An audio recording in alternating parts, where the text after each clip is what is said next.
We are back here on SportsLine. We're talking about the Titans. 1-1 now in the preseason after that 34-27 win over Carolina on Saturday. Next up, the Chicago Bears, Sunday at noon at Nissan Stadium. Should be an interesting one. The third preseason game almost always is. It gives you your best look, your best taste. Still is the preseason, but it gives you your best taste moving into the regular season.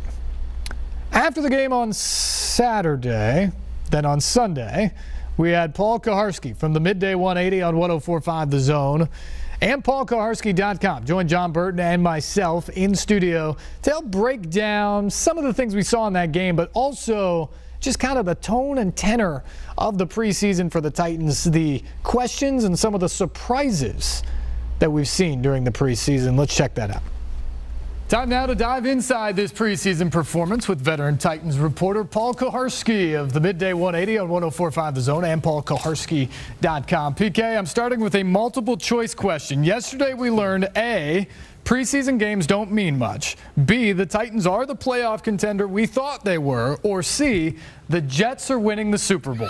A, but listen, for the people that overreacted to the loss to the Jets, they shouldn't overreact to a win over the Panthers. Obviously, Titans look like a much better football team. I think a team a lot closer to what most of us expect to see during the regular season.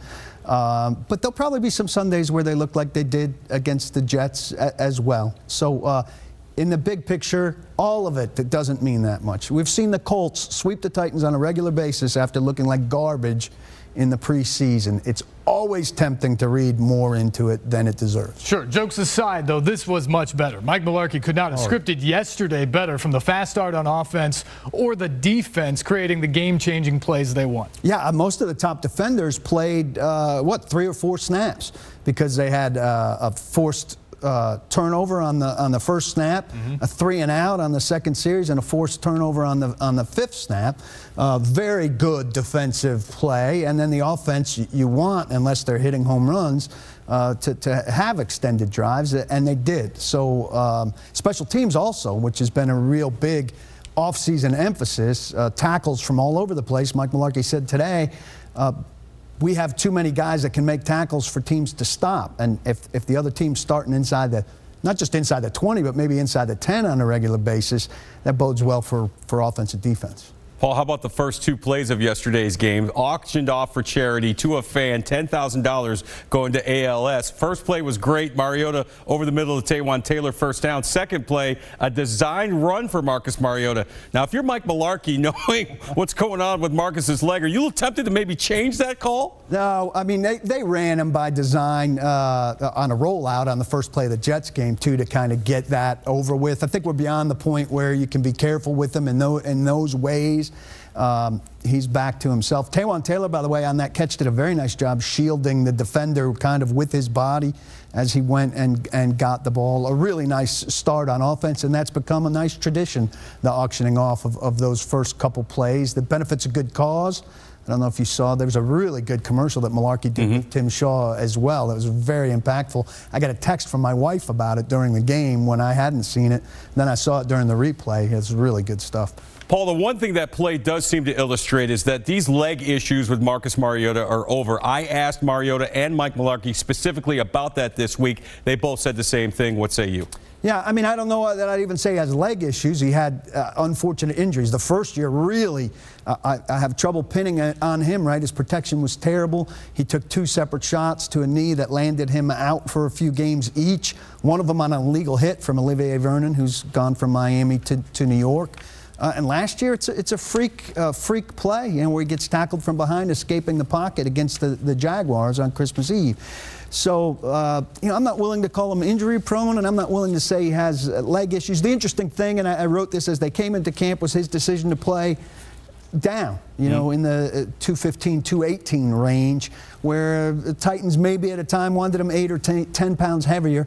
And, this is a chicken and the egg conversation. Do you want to be bigger? Do you want to be John Burton so that you can withstand the hit better when it inevitably arrives?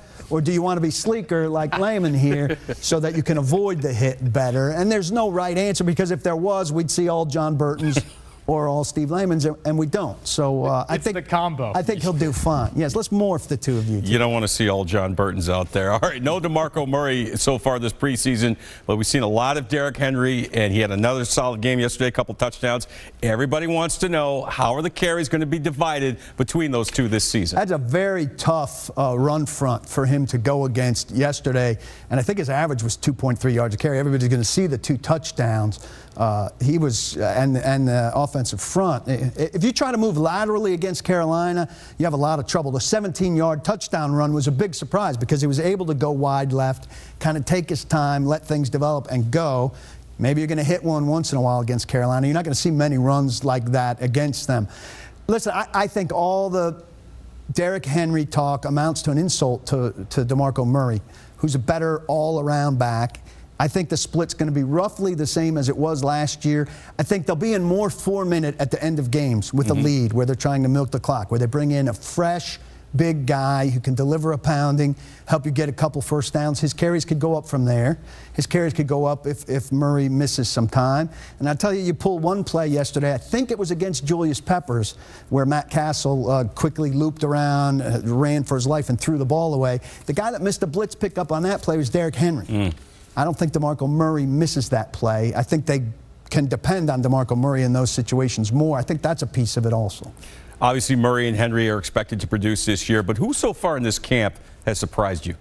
David Fluellen probably is a top answer there. I think he's all but won the 3rd running back job, and Khalfani Muhammad, a late pick, but a small, quick guy who looked like a nice change of pace to what Murray and Henry bring.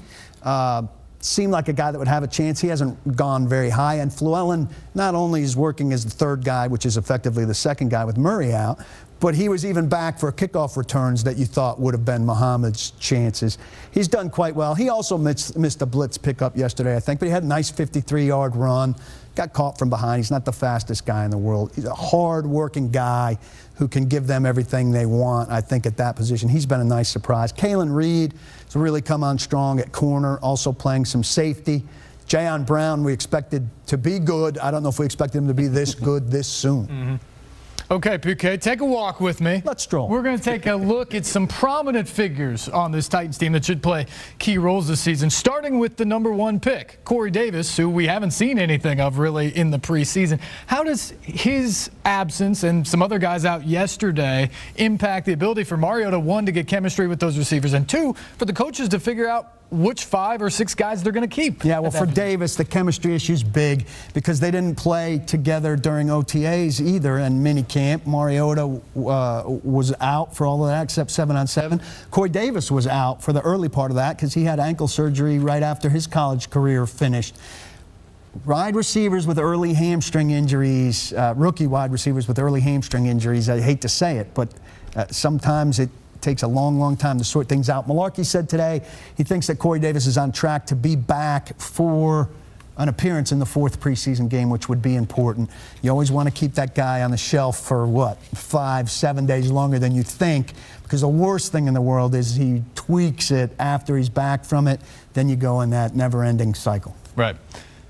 Moving down to the next #1 pick, that would be Adoree Jackson, who we saw something yesterday we have not seen in a long time from the Titans special teams. So, PK, where does Adoree fit this season as a rookie on this team, defense and special? Well, he's got to be the punt returner right out of the gate. I don't see why you wouldn't put him there. And based on the way they're not using him at corner so far, you would absolutely have no reason not to let him be the punt returner. Electric. There were 2 penalties on the play. Logan Ryan with the soft touch in the back. He didn't need to touch the guy. Philip Supernaw, I thought, did hold the guy that I don't know if he was going to get him in the hole or not. But those 2 penalties, at least, I thought amounted to 1 penalty that would have undone it. But Malarkey said, hey, we haven't seen a return like that since I've been here, even with the penalties. So he was excited about that. He's not in the top 3 right now with Logan Ryan, the clear #1, LaShawn Sims playing the other starting position, and Bryce McCain as the nickel back. That means they have 4 they like. Is he going to get into the 3 that are on the field most of the time? Are they going to rotate through those 4? Still to be determined. His closing speed and his ball skills, to me, if you have the number 18 pick in the draft on a team that was very bad at cornerback and can't find room for him in your top 3, I wonder. I think he needs to be out there sooner rather than later, and I like the other 3 guys. One thing's clear, you can't teach that skill set. Now, we just heard from Kevin Byard off the top of the segment. He continues to shine. So when we talk about him and the other additions in the secondary, are the concerns alleviated there in your mind? Well, he's the only returning starter out of the top 4 in the secondary. He and McCain, if McCain remains the nickel. So this is a guy that they want to kind of build that group around. He's going to be more the center fielder this year, which is where a lot of us wanted to see him last year. But the personnel dictated that he be more in the box. And clearly in these 2 games, we've seen him make plays in the box. He's a phenomenal diagnoser of run plays who's able to close on the ball very quickly.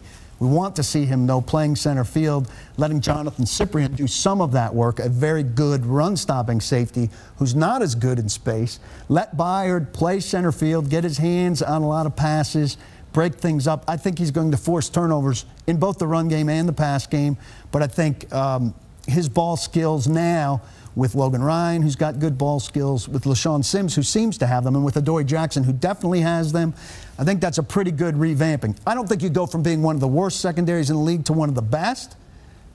Make the trip halfway. Serviceable. And that's a huge accomplishment. And maybe there's more upside than that.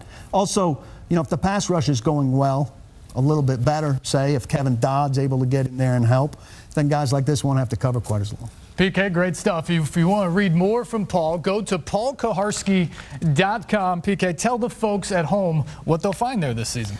Well, today you'll find my work that took me until about 12:30 last night off the 2 o'clock start. I looked at every guy in the game for the Titans and have a note on everyone. I hope that sort of in-depth coverage is going to be what you'll get here on a regular basis. Membership drive is starting soon. I've been free so far. It's not going to stay that way, but I hope what the people have gotten, you know, Amy Adams-Strunk talking about the uniforms first, a look behind the scenes at Jerry Jones's Hall of Fame party, a look at how Taylor Lewan has turned the corner, these kind of reports off the preseason game, my Twitter fight with Jason Lockheim-Fora, all that documented here. I think you'll find it worth your while, and you'll want to be part of the club. The way you have to have the jersey of your favorite player, if you're a real Titans fan, you're going to have a membership here. He's Paul Kuharsky. Read his stuff and listen to him here tonight. Thanks so much. I appreciate it. Paul Kuharsky, very interesting stuff as a guy who's around the team every single day, as we are as well. But, you know, he's covered them dating back to the late 90s and really just involved in this organization and knows the insides and outs. And it was interesting stuff to have that perspective as well with us on Sunday night. So we appreciate him coming in. We'll take a break. More Titan stuff right after this here on News Channel 5 Plus.